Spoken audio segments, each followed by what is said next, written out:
It was the most recently released first-party Sony game, and it was developed by an internal team within Sony itself. In many ways, it's probably the most interesting first-party Sony game to have been released for the PS2 yet. Mechanically, the game's pretty simple. Just imagine what a 3D Prince of Persia game should have been like, and you pretty much have the pacing and flow of ICO down.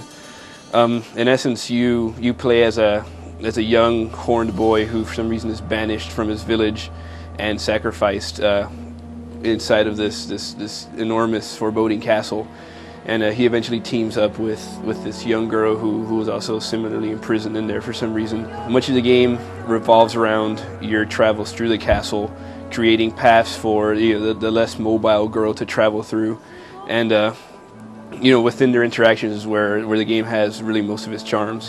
Even though the game is pretty impressive from a graphical standpoint in general, it's really the animations of the characters that really stand out.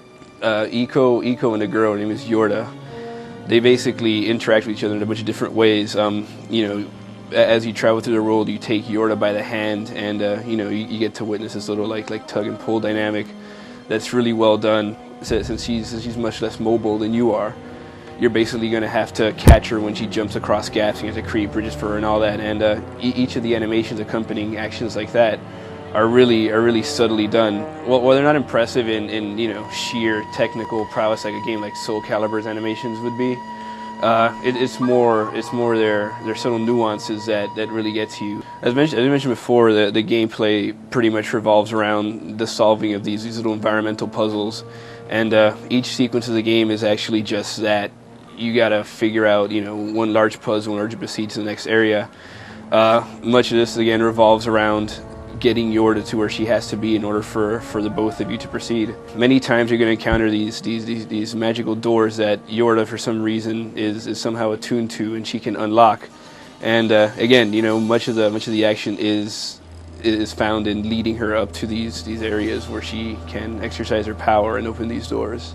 So in reality, the game is pretty simple. In terms of its mechanics, it's not really that deep at all. It's very reminiscent, as we said, of classic adventure games. Just as far as how well conceived its artistic design is, it's easy to say that is indeed what carries the game. And unlike many other games that are largely focused on their graphics with either derivative or ill-conceived gameplay mechanics, ICO really manages to pull it off because it relies on well-established game conventions, and it pulls them off in an extremely polished manner. If you're interested in seeing exactly what the visual potential for games are, as far as them being just an aesthetic experience like a song or a painting, then you should definitely check out ICO.